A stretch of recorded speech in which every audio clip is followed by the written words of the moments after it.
Hello all, welcome to Study Buddy. இன்னைக்கு 7th standard term 1ல civics unit 1 equality பார்க்க போகிறோம். இங்கே ஸ்டடி படி சேனல் பார்த்தீங்கன்னா polity, history, geography, economics and என்விரான்மெண்ட்க்கு கோர்சஸ் போயிட்டுருக்கு. ஸோ இந்த கோர்சஸ் வந்து உங்களுக்கு படிக்கிறதுக்கு ரொம்ப ஹெல்ப்ஃபுல்லாக இருக்கும். பிகாஸ் பேசிக் கான்செப்ட்ஸ்லேருந்து லைக் பேசிக் என்சிஆர்டிஸ்லேருந்து ஸ்டாண்டர்ட் டெக்ஸ்ட் புக்ஸ் வரைக்கும் எல்லாமே கவர் பண்ணியிருக்கனால உங்களுக்கு புரிஞ்சுக்கிறதுக்கு கான்செப்ட்ஸ்லாம் கிளியராக புரிஞ்சுக்கிறதுக்கு ஈஸியாக இருக்கும். அண்ட் இதோட சாம்பிள் வீடியோஸ் வந்துட்டு யூடியூப் பிளேலிஸ்ட் கிரியேட் பண்ணி அதில் அப்லோட் பண்ணியிருக்கோம். ஸோ அது எல்லாமே கண்டிப்பாக பாருங்கள். அண்ட் ஃபர்தர் டீட்டெயில்ஸ்க்கு கீழே டிஸ்கிரிப்ஷன் பாக்ஸில் வாட்ஸ்அப் நம்பர் கொடுத்துருக்கோம். அந்த நம்பருக்கு மெசேஜ் பண்ணுங்கள், எல்லா டீட்டெயில்ஸுமே வாங்கிக்கலாம். அண்ட் முக்கியமான பாயிண்ட், ஃபீஸ் வந்துட்டு கன்செஷன்ஸ் லைக் இன்ஸ்டால்மெண்ட்ஸில் பே பண்ணிக்கலாம். ஒரே டைமில் ஃபுல் பேமெண்ட் பண்ணணுன்னு கூட இல்லை. ஸோ இன்ஸ்டால்மெண்ட்ஸில் பே பண்ணிக்கலாம். கீழே வாட்ஸ்அப் நம்பரோட கூட டெலகிராம் சேனல் லிங்க் கொடுத்துருக்கோம். அதில் வந்துட்டு ரெகுலராக என்னென்ன அப்டேட்ஸ், என்னென்ன கோர்சஸ் போயிட்டுருக்குன்னு எல்லாமே சொல்லுவோம். ஸோ மறக்காமல் அதை ஃபாலோ பண்ணுங்கள். ஸோ இன்றைக்கி யூனிட் பார்க்கலாம். இன்றைக்கி ஈக்குவாலிட்டி யூனிட்டில் என்னென்ன பார்க்க போகிறோம் அப்படின்னா, ஈக்குவாலிட்டினா என்ன, எதுக்கு ஈக்குவாலிட்டிக்கு இவ்வளோ இம்பார்ட்டன்ஸ் கொடுக்குறோம், அண்ட் இட்ஸ் டைப் என்னென்ன ஈக்குவாலிட்டி டைப்ஸ் இருக்குது, அண்ட் நம்ம கான்ஸ்டியூஷனில் இந்த ஈக்குவாலிட்டி கேரண்டி பண்ணுறதுக்கு என்னென்ன ஆர்டிகல்ஸ் கொடுத்துருக்காங்க அப்படின்னு சொல்லி இந்த 4 தான் மெயினாக பார்க்க போகிறோம்.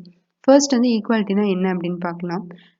நேச்சுரலாகவே நம்ம சொசைட்டி எடுத்துக்கிட்டிங்க அப்படின்னா ஹியூமன் பீயிங்ஸ் எல்லாருமே ஒரே மாதிரி இருக்கிறது இல்லை.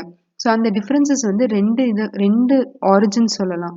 ஃபர்ஸ்ட் வந்துட்டு நேச்சராகவே கொடுத்தது. லைக் வந்துட்டு நம்ம கலரில், ஹைட்டு, டேலண்ட், ஃபிசிக்கல் ஸ்ட்ரென்த் இதெல்லாம் வந்துட்டு நேச்சுரலாக நமக்கு வந்தது. ஸோ இதை வந்துட்டு நம்ம ரெக்டிஃபை பண்ண முடியாது, பிகாஸ் அது இன்பார்னாக இருந்தது. பட் இதே வந்துட்டு அதர் டிஃப்ரென்சஸ், கேஸ்ட்டு, மணி, ரிலிஜன் இதெல்லாம் எடுத்துக்கிட்டிங்கன்னா இதெல்லாம் மனுஷங்க தான் க்ரியேட் பண்ணாங்க. ஸோ இதெல்லாம் மேன்மேட் இன்இக்வாலிட்டிஸ் அப்படின்னு சொல்கிறோம். பிகாஸ் இதை நம்ம தான் உருவாக்குனதுனால இதை கண்டிப்பாக நம்மளால வந்துட்டு ரெக்டிஃபை பண்ண முடியும். ஸோ இதுதான் வந்துட்டு ஹியூமன் பீயிங்ஸ்க்கு நடுவில் இருக்கிற இன்இக்வாலிட்டிஸை இதை ஓவர் கம் பண்ணுறதுக்கு தான் இந்த ஈக்குவாலிட்டி கான்செப்ட் அப்படின்னு சொல்கிறோம். ஸோ ஈக்குவாலிட்டி அப்படின்னா என்ன அப்படின்னா, ஆப்சன்ஸ் ஆஃப் சோஷியல் ப்ரிவிலேஜ். ஒருத்தருக்கு ஒரு அட்வான்டேஜ் கொடுக்காம எல்லாத்துக்குமே சேம் இது கொடுக்கறது தான் ஈக்குவாலிட்டி அப்படின்னு சொல்கிறோம். That is options of social privilege. And second one, adequate opportunities.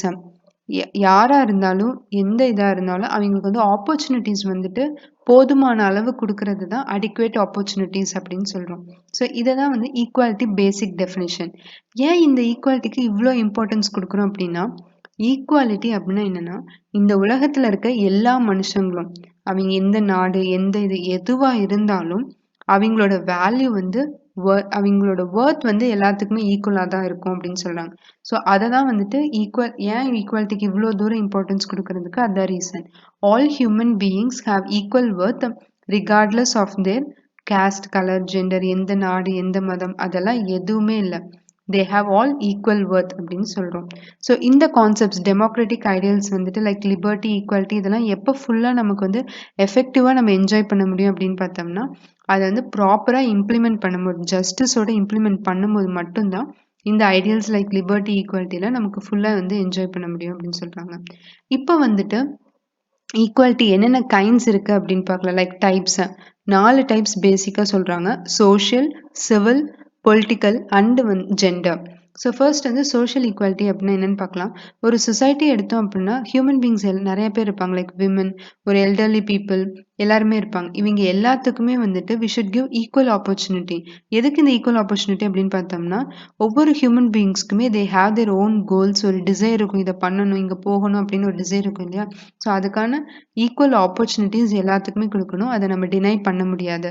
அதை தான் சோஷியல் ஈக்குவாலிட்டி அப்படின்னு சொல்கிறோம். Second one civil equality. Civil equality அப்படின்னா ஒரு கண்ட்ரி வந்துட்டு அந்த கண்ட்ரியோட சிட்டிசன்ஸ்க்கு they give some rights. So அதை வந்துட்டு ஈக்குவலாக என்ஜாய் பண்ணுறதுலாம் வந்துட்டு enjoyment of civil rights by all citizens is known as civil equality. We cannot like வந்துட்டு இவங்க ரிச், இவங்க வந்து இந்த ரிலிஜன் சேர்ந்தவங்க அதனால இவங்களுக்கு இந்த ரைட்ஸ் கிடையாது அப்படிலாம் நம்ம வந்து டிஸ்கிரிமினேட் பண்ணக்கூடாது. ஸோ அதை தான் சிவில் ஈக்குவாலிட்டி அப்படின்னு சொல்கிறாங்க. இதை இம்ப்ளிமெண்ட் பண்ணுறது பேசிக்காக வந்து ரூல் ஆஃப் லா அப்படின்னு சொல்கிறோம். ரூல் ஆஃப் லா அப்படின்னா என்னென்னா, லாக்கு முன்னாடி ஆல் ஆர் ஈக்குவல், எல்லா பீப்புளுமே equal and equally they will be treated equally. அதை தான் ரூல் ஆஃப் லா அப்படின்னு சொல்கிறோம். இங்கிலாண்டில் ஃபாலோ பண்ணிட்டு இருக்காங்க. இந்தியாவிலையும் இதே கான்செப்ட் தான் ஃபாலோ பண்ணுறோம். ரூல் ஆஃப் லா அப்படிங்கிற கான்செப்ட் ஃபாலோ பண்ணுறோம். இதை ஃபர்ஸ்ட் இன்ட்ரடியூஸ் பண்ணது ஏவி டைசி அப்படிங்கிற ஒரு பிரிட்டிஷ்காரங்க தான் ஃபர்ஸ்ட் இது வந்து சொன்னது. Third one political equality. Political equality அப்படின்னா இந்தியா மாதிரி இருக்க ஒரு டெமோக்ராட்டிக் கண்ட்ரி எடுத்துக்கிட்டிங்க அப்படின்னா சர்டன் பொலிட்டிக்கல் ரைட்ஸ் வந்து சிட்டிசன்ஸ்க்கு கொடுப்பாங்க. லைக் ஸ்பெசிஃபிக்காக என்ன சொல்லலாம்னா ஓட்டு போடுறது, நம்மளோட ரெப்ரசன்டேட்டிவ்ஸை எலெக்ட் பண்ணுறது, ஹோல்டு பப்ளிக் ஆஃபீஸ் ஹோல்ட்னா லைக் எலெக்ஷன்ஸில் கண்டெஸ்ட் பண்ணுறது, பப்ளிக் ஆர்கனைசேஷன்ஸில் வேலை செய்யுது, அதெல்லாம் hold public office. And the right to criticise the கவர்மெண்ட்டை கிரிட்டிசைஸ் பண்ணுறதும் ஒரு பொலிட்டிக்கல் ஈக்குவாலிட்டி, ஒரு பொலிட்டிக்கல் ரைட் அப்படின்னு சொல்கிறோம். ஸோ இதில் வந்துட்டு எலாபரேட்டாக பார்த்தோம் அப்படின்னா ஃபர்ஸ்ட் வந்துட்டு ரைட் டு ஓட்டு. நீங்கள் 18 இயர்ஸ் ஆஃப் ஏஜ் உங்களுக்கு கம்ப்ளீட் ஆயிடுச்சு, அது மட்டும் போதும். You can vote in elections. உங்களோட ரெப்ரசன்டேட்டிவ் யார் அப்படின்னு நீங்கள் சூஸ் பண்ணுறதுக்கு யூஆர் எலிஜிபிள். அந்த ஈக்குவாலிட்டி தான் வந்துட்டு ஒரு பொலிட்டிக்கல் ஈக்குவாலிட்டி அப்படின்னு சொல்கிறோம். To choose your own representatives, that is to vote in elections. இதை வந்து யூனிவர்சல் அடல்ட் ஃப்ரான்ச்சைஸ் அப்படின்னு சொல்கிறோம். இந்தியா பொறுத்த வரைக்கும் 1952 ஃபர்ஸ்ட் ஜெனரல் எலெக்ஷன் கண்டக்ட் பண்ணோம் இல்லையா, அப்போ இருந்தே விமன் வந்துட்டு நம்ம ஈக்குவலாக ரைட் கொடுத்து they can vote in elections அப்படின்னு சொல்லியிருக்கோம். பட் இதே சில கண்ட்ரீஸ்லாம் 1971, சுவிட்சர்லாந்து மாதிரி கண்ட்ரீஸ்லாம் 1971 தான் விமனுக்கு வந்து ஓட்டிங் ரைட்டே கொடுத்தாங்க. பட் இந்தியாவில் 1952 இருந்தே விமன் ஆர் ஓட்டிங் இந்த எலெக்ஷன்ஸ். இது ஒரு ஃபர்ஸ்ட் பொலிட்டிக்கல் ஈக்குவாலிட்டி. செகண்ட் வந்து என்ன பார்த்தோம் அப்படின்னா, உங்களுக்கு 25 இயர்ஸ் ஆஃப் ஏஜ் கம்ப்ளீட் ஆயிடுச்சு அப்படின்னா யூ கேன் கண்டெஸ்ட் இந்த எலெக்ஷன்ஸ். ஸோ அது ஒரே ஒரு கண்டிஷன் தான். 25 இயர்ஸ் கம்ப்ளீட் ஆயிருக்கு அப்படின்னா யூ கேன் கண்டெஸ்ட் இந்த எலெக்ஷன்ஸ். இது வந்து second political equality. Third one criticising the government. அதாவது கவர்மெண்ட் வந்து சில பாலிசிஸோ ஒரு பிளானோ பண்ணுறாங்க அப்படின்னா அவங்களால எல்லாரையும் சாட்டிஸ்ஃபை பண்ண முடியல, அது எல்லாத்தையும் பெனிஃபிட் பண்ணல அப்படின்னா people can criticise the government. அவங்களோட கன்சர்ன்ஸ் என்னென்ன அப்படின்னு சொல்லிட்டு அவங்க எக்ஸ்பிரஸ் பண்ணலாம். அதை தான் வந்துட்டு right to criticise the government அப்படின்னு சொல்கிறோம். இதெல்லாம் பொலிட்டிக்கல் ஈக்குவாலிட்டிக்குன்னு வரும்.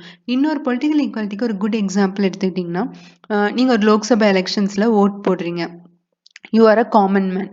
பிரைம் மினிஸ்டரும் ஓட் போடுவாங்க லோக்சபா எலெக்ஷன்ஸில். ரெண்டு பேரோட ஓட்டோட வேல்யூவும் சேமாக தான் இருக்கும். அவங்க பிரைம் மினிஸ்டருங்கிறதுனால அவங்களுக்கு வேல்யூ அதிகமாக இருக்காது. அவங்களோட ஓட்டு வேல்யூ ஒன்று தான், உன்னோட ஓட்டு வேல்யூ ஒன்று தான். ஒரு காமன் மேனோட ஓட் வேல்யூ ஒன்று தான். இதை வந்து பொலிட்டிக்கல் ஈக்குவாலிட்டியை டெமான்ஸ்ட்ரேட் பண்ணதுக்கு ஒரு குட் எக்ஸாம்பிள். ஃபோர்த் ஈக்குவாலிட்டி என்ன அப்படின்னு பார்த்தோம்னா ஜெண்டர் ஈக்குவாலிட்டி. ஜெண்டர் ஈக்குவாலிட்டி அப்படின்னா போத் மென் அண்ட் விமனை வந்துட்டு ஈக்குவலாக ட்ரீட் பண்ணுறது தான் ஜெண்டர் ஈக்குவாலிட்டி அப்படின்னு சொல்கிறோம். அதாவது ஜெண்டர் ஈக்குவாலிட்டி அப்படின்னா மென்னும் விமனும் வந்துட்டு ஒன்றாக முடியாது. They cannot be same. But அவங்களுக்கு வந்து ஒரு ஆப்பர்ச்சுனிட்டிஸும் ரிசோர்ஸஸும் வந்துட்டு ஆக்சஸ் வந்து ஈக்குவலாக இருக்கணும். Men or women, be it men or women, அவங்களோட access to opportunities and resources வந்துட்டு ஈக்குவலாக இருக்கணும். They can participate. ஒரு எக்கனாமிக் டெசிஷன் எடுக்கிறாங்க, ஒரு கண்ட்ரியோட இம்பார்ட்டன்ட் டெசிஷன் எடுக்கிறாங்க அப்படின்னா ரெண்டு பேருக்குமே ஈக்குவலான வந்து அந்த உரிமை கொடுக்கறது தான் வந்துட்டு ஜெண்டர் ஈக்குவாலிட்டி அப்படின்னு சொல்கிறோம். ஸோ இப்போ எடுத்துக்கிட்டோம்னா விமன் வந்து சக்ஸஸ்ஃபுல்லாக நிறையா ஏரியாஸில் வந்து நம்ம கண்ட்ரியில் ஒர்க் பண்ணிட்டுருக்காங்க.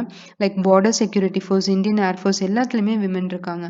தமிழ்நாடு பார்த்தோம் அப்படின்னா 50% வந்துட்டு லோக்கல் பாடிஸில் ரிசர்வேஷன் கொடுத்துருக்கோம் நம்ம. இந்தியா ஆக்சுவலி ஒரிஜினலாக 33% சொல்லியிருந்தாங்க.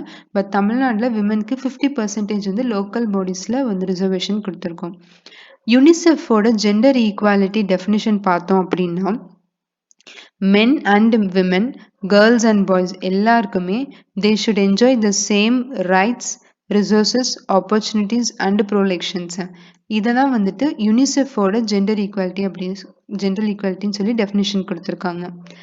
அவங்கள வந்து சேம்னு சொல்லலை, but they should be treated exactly alike. ஒரே மாதிரி ரெண்டு பேரையும் ட்ரீட் பண்ணணும் அப்படின்னு சொல்கிறாங்க.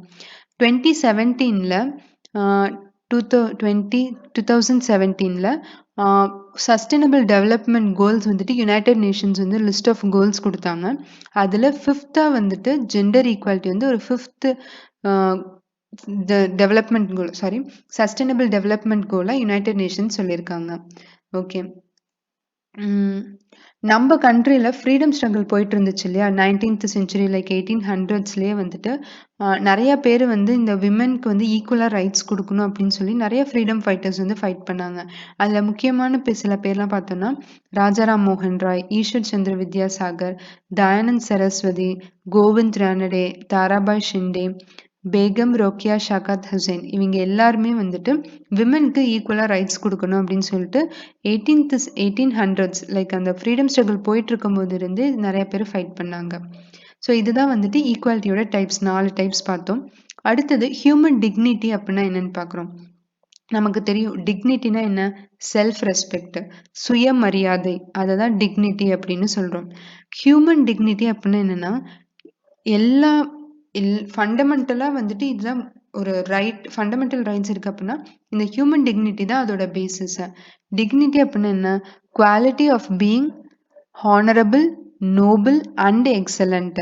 தட் இஸ் எல்லா ஹியூமன் பீயிங்ஸுமே, எல்லா பர்சன்ஸுமே இந்த சொசைட்டி, இந்த கம்யூனிட்டிக்கு ஒரு வேல்யூபிள் அசட்டாக அவங்கள ட்ரீட் பண்ணணும், அவங்கள ரிகார்ட் பண்ணணும். அதை தான் வந்துட்டு ஹியூமன் டிக்னிட்டி, செல்ஃப் ரெஸ்பெக்ட் அப்படின்னு சொல்லணும்.